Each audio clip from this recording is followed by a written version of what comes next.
At going back, ma'am, para mayroon pa tayong nalalabing oras, may Yeah. binanggit ka kanina at the centerpiece nitong iskandalo ng korupsyon is kung paano ginamit na pagkapirahan ni Marcos, nila Romualdez at ng kabalahibo nila like Saldico ang budget. And yet ngayon, ipinapalabas niya ang deklarasyon niya kahapon sa speech niya, ma'am, ang lahat ng pundo sa 2026 budget natin ay pakikinabangan ng mamamayan at hindi ko hayaan na ito ay salaulain ng mga politiko. Tarantadong speech ito, Ma'am Lorraine, your reaction to that.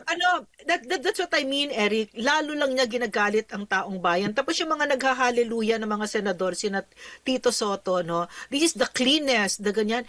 Lalo ninyong you're pouring acid on the wounds of the Filipino people. You know, but if you had the trust of the Filipino people, konti lang sasabihin ninyo. You don't even need to say something. We will follow you. Pero yung ganyan, galing sa mga magnanakaw, lalo ninyong nakasusulasok sa taong bayan ang isang magnanakaw na katulad ni Bongbong Marcos na magsasalita ng ganyan, nakakadiri, mas lalo niyang ginagalit ang taong bayan. And it's already, the writing is on the wall. I kept thinking, is there a way for him to save himself, to stay on in power? There is a way, no? If he will admit, if he will stop stealing, if he will start serving the people like really well. But can he do that? He can't. He doesn't No, know he how. can. He Hindi doesn't niya know how. He gagawin. doesn't even know. He doesn't even know that he was supposed to have signed that GAA before December 31. He doesn't, walang alam itong mga ito. All of them Yeah. they're all idiots. It's not just Marcos. All of them. Yeah. Everyone that's making bulong-bulong to this drug addict, wala silang talagang alam. They don't know how to run a government because all of them there are second, third generation trapos who Yeah. have only gotten into power because of the name of their parents, at lahat yan nagbabayad lang sa eleksyon, no? So therefore they don't have any idea. They've not experienced being loved by the people, being Yeah. voted because of the real trust of the people. They Agree. know that they get voted because they have to pay. And that's the only thing they know. That's why look at Marcos and Romualdez. The only thing they know, puro pera, bayad ng bayad Pera, ng pera. bayad.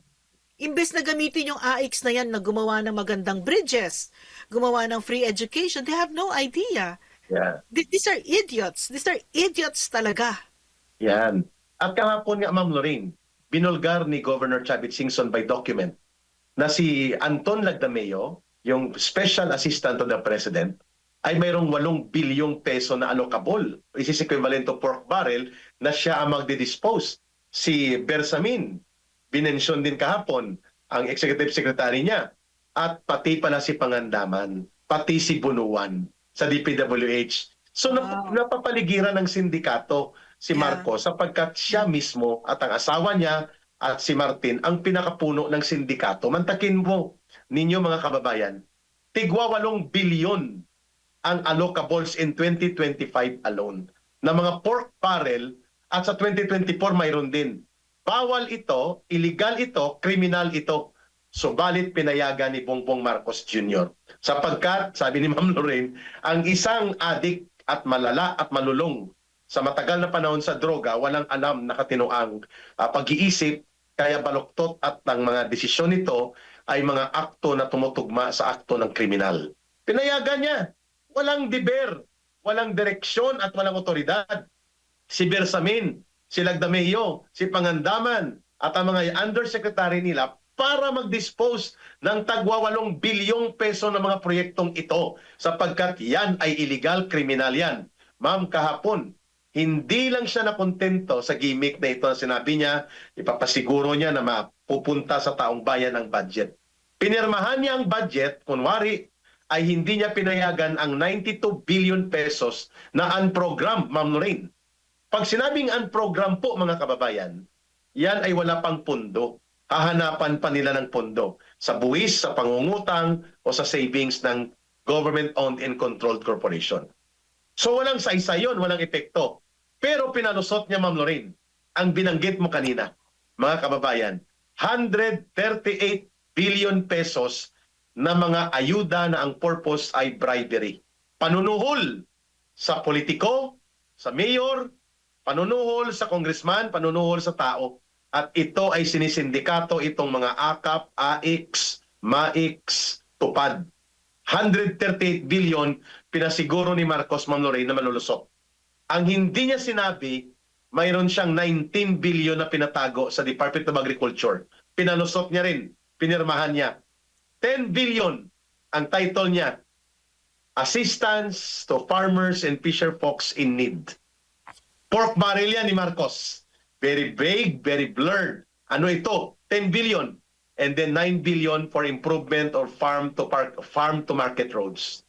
So total, Ma'am Lorraine, is around 140 million pesos or 168 million pesos po ang pinalusot ni Marcos, at ang DPWH na budget ibinalik niya in spite na ito ay tinutulan sa BICAM ang 81 billion pesos. Ma'am Lorraine, walang nagbago, niloloko niya pang taong bayan na binago daw niya ang sistema sa budget. Your take on that? And this is exactly what I mean, no? Talagang character is destiny. And this person, no, is destined to follow the path of his father. Because hindi naman papayag ng Pilipino. You're looking at numbers where there's going to be a bloody revolution if he doesn't step down and if the AFP doesn't step up also, 'di ba? Kasi nagalit ang tao, no, sa pagnakaw. Did he stop? Hindi, oh. He's doing the same exact thing. And not only that, he's rubbing salt on our wounds by insulting our intelligence, by calling it the cleanest budget, 'di ba? Yes.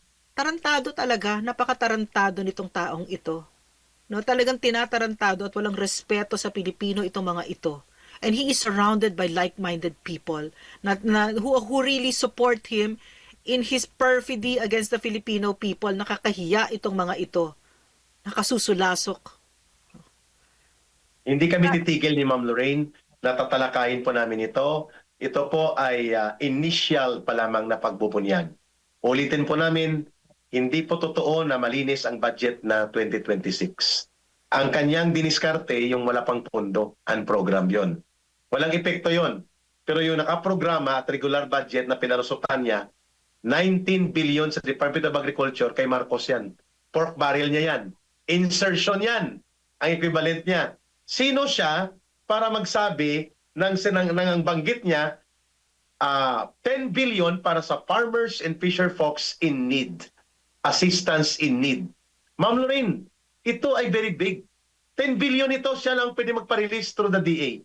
9 billion improvement of farm to market road na flag down ito ni Amy Marcos, pinalusot niya. At ang malala, natatakot sila kay Sara Duterte, very popular, mahal ng tao, at mukhang papunta ang simpatya ng mamamayan, mayoriya kay Sara Duterte.